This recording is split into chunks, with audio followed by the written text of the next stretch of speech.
Android lecture series में हम अब लास्ट यूनिट को डिस्कस करेंगे। यूनिट नंबर 8 है और storage and content provider.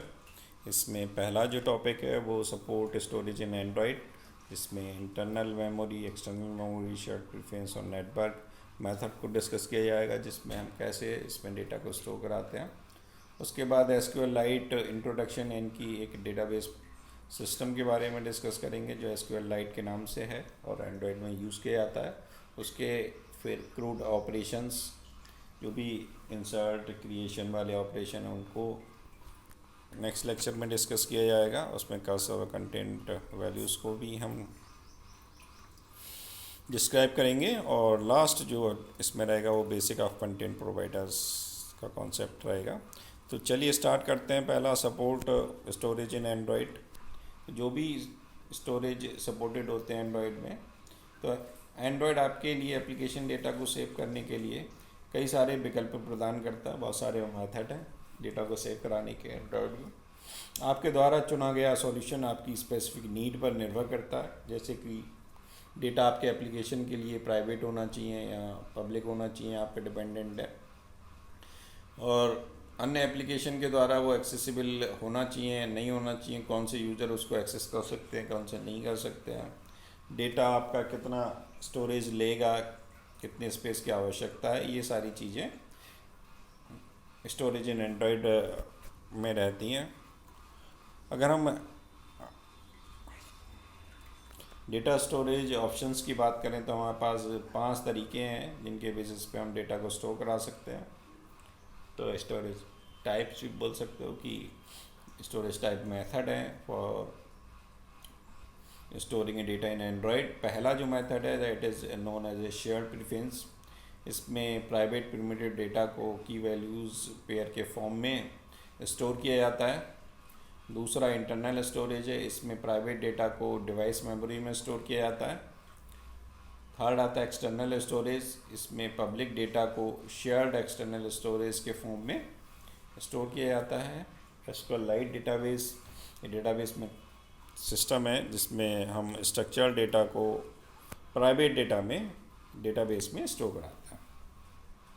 Network connection में हम लोग जो भी डेटा है हमारा वो वेब या पर कैसे स्टोर होगा, और नेटवर्क सर्वर पे स्टोर अगर कराना है तो हम इस मेथड का यूज़ करते हैं। एंड्रॉयड आपके लिए कंटेंट प्रोवाइडर के साथ अदर एप्लीकेशन के लिए भी अपने प्राइवेट डेटा को भी एक्सपोज करने का मेथड प्रोवाइड कराता है। और एक कंटेंट प्रोवाइडर एक ऑप्शनल कंपोनेंट है जो आपके एप्लीकेशन डेटा को पढ़ने और लिखने को भी एक्सपोज करता है। तो पहला जो मेथड है that is known as the shared preference. तो शेयर्ड प्रेफरेंस क्लास एक फ्रेमवर्क प्रदान करता है जो आपके प्रिमिटिव डेटा टाइप के परसिस्टेंट की वैल्यू पेयर को सेव और रिट्राइव करने की अनुमति देता है। तो इसमें शेयर्ड प्रेफरेंस में हम क्या करते हैं, शेयर्ड प्रेफरेंस क्लास का यूज़ करते हैं जिसमें हम प्रिमिटिव डेटा टाइप को की वैल्यूज़ के फॉर्म में सेव करा सकते हैं और वहाँ से उसको रिट्राइव भी कर सकते हैं। आप किसी भी प्रिमिटिव डेटा को सेव करने के लिए शेयर प्रेफरेंस का यूज़ कर सकते हैं, जैसे कि जो प्रिमिटिव डेटा टाइप हैं हमारे बूलियन, फ्लोट्स, इंटीजर, इनको सेव कराने के लिए लॉन्ग स्ट्रिंग, ये डेटा को यूज़र सेशन में बनाए रखता है। भले ही आपका जो मेन एप्लीकेशन है वो किल हो गया हो, ख़त्म हो गया हो, उसके बाद भी ये पूरे सेशन में डेटा को बनाए रखेगा। इसमें एक टर्म आती है यूज़र प्रेफरेंस। तो शेयर प्रेफरेंस यूज़र प्रेफरेंस को सेव करने के लिए नहीं है, जैसे कि यूज़र ने किस रिंगटोन को चुना है, इन चीज़ों के लिए नहीं होता है। यदि आप अपने एप्लीकेशन के लिए यूज़र प्रेफरेंस बनाने में रुचि रखते हैं तो प्रेफरेंस एक्टिविटी आपको देखनी होगी जो आपके यूज़र प्रेफरेंस बनाने के लिए एक एक्टिविटी फ्रेमवर्क प्रदान करेगी और जो ऑटोमेटिकली रूप से बनी रहेगी और शेयर्ड प्राथमिकताओं का उपयोग करेगी। अपने एप्लीकेशन के लिए शेयर प्रेफरेंस ऑब्जेक्ट प्राप्त करने के लिए 2 मेथड्स होते हैं। आप 2 मेथड के थ्रू शेयर प्रेफरेंस ऑब्जेक्ट बना सकते हैं, यूज़ कर सकते हैं। तो गेट शेयर प्रेफरेंस एक मेथड होता है, दूसरा होता है गेट प्रेफरेंसेस मेथड। अगर आप गेट शेयर प्रेफरेंसेस मेथड का यूज़ करें यानी पहले टाइप का, तो इसका यदि आपको नेम से पहचाने जाने वाली मल्टीपल प्रेफरेंस फाइल की आवश्यकता है, कि अगर हम एक से ज़्यादा प्रेफरेंस फाइल की आवश्यकता होती है जो कि बाय नेम आइडेंटिफाई की जा सकती हैं और उसमें आपको पैरामीटर भी स्पेसिफाई करना होता है, तो आप जो है गेट शेयर प्रेफरेंस का यूज़ करेंगे। यदि आपको अपनी एक्टिविटी के लिए केवल एक प्रेफरेंस फाइल की आवश्यकता है, तब आप गेट प्रेफरेंस मेथड का यूज़ करेंगे, यानी सेकंड वाले मेथड का यूज़ करेंगे, क्योंकि यह आपकी एक्टिविटी के लिए केवल प्रेफरेंस फाइल ही होती है। अगर आपको दो ऑपरेशन रहते हैं, वैल्यू को राइट कराना, वैल्यू को रीड करना। राइट का मतलब आप डेटा को सेव कर रहे हो, तो जब भी आप राइट कराओगे शेयर प्रेफरेंस में डेटा को, तो आपको ऐड फंक्शन कॉल करना होगा, जो कि शेयर प्रेफरेंसेस डॉट एडिटर जो हमारा क्लास या पैकेज है उसके अंदर हम अंतर्गत रहेगा, और उसके अंतर्गत हम अपनी जो भी वैल्यूज़ है उसको ऐड कराना चाहते हैं। तो हमें दो फंक्शन हैं बेसिकली, जैसे कि पुट बूलियन और पुट स्ट्रिंग, इनका यूज़ करके हम वैल्यूज़ को ऐड करा सकते हैं। लास्ट में अगर वैल्यू ऐड हो जाती है तो हमें परमानेंटली सेव करने के लिए उसे कमेंट करना होता है।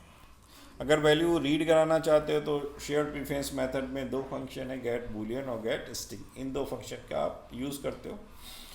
अगर हम एग्जांपल देखें कि हम कैसे सेव करा रहे हैं, तो हम देखेंगे पब्लिक क्लास हमने कैलकुलेट नाम की एक क्लास बनाई है, कैलकुलेटर एक्सटेंड करी एक्टिविटी से, और public static final string preference name में हमने माई प्रीफर फाइल ली है, और वही फंक्शनलिटी की हमने ऑन क्रिएट फंक्शन को ओवरराइड कराया है, बंडल स्टेट इसमें एज ए पैरामीटर पास किया है, और उसके अंदर सुपर डॉट ऑन क्रिएट और स्टेट इसमें पास करते हैं। और फिर उसके बाद हमने शेयर प्रेफरेंसेस में एक प्रेफरेंस बनाई है सेटिंग के नाम से, और गेट शेयर प्रेफरेंस और प्रेफरेंस का नेम और 0 पास किया है। फिर बूलियन साइलेंट हमने बूलियन टाइप का साइलेंट बनाया, और सेटिंग डॉट बूलियन में और साइलेंट मोड फॉल्स और सेट साइलेंट साइलेंट कर दिया। इस ढंग से हमने एक्टिविटी कराई है। ये एग्जाम्पल सेव करता है साइलेंट की प्रेस मोड को कैलकुलेटर में। उसके बाद हम ऑन स्टॉप करेंगे, यानी कि अब हम स्टॉप करना चाहते हैं सेव सेट करने के बाद में, तो super dot on stop function इसमें कॉल हो जाएगा। और share preference setting get share preference name 0 same as it is ऊपर। शेयर प्रेफरेंस डॉट एडिटर हमने इसका ऑब्जेक्ट बना लिया और एडिटर डॉट एडिट कॉल कराया। फिर editor dot put Boolean silent mode am silent mode, और एडिटर डॉट कमेंट कर दिया उसके बाद, और उससे क्लोज कर दिया। इस ढंग से हम इसको सेव कराते हैं। ये शेयर प्रेफरेंस मोड होता है। में दो फंक्शन वैल्यू राइट कर सकते हो, वैल्यू रीड कर सकते हो, और दो इसमें ऑब्जेक्ट प्राप्त करने के लिए फंक्शन हमने यूज़ किए, गेट शेयर प्रेफरेंसेस और गेट प्रेफरेंसेस। यूज जो था वो प्रिमिटिव डेटा टाइप को उसके परसिस्टेंट की वैल्यूज़ पेयर के फॉर्म में सेव करता था, और उसी से हम रिट्राइव करते थे। तो ये शेयर प्रेफरेंस था।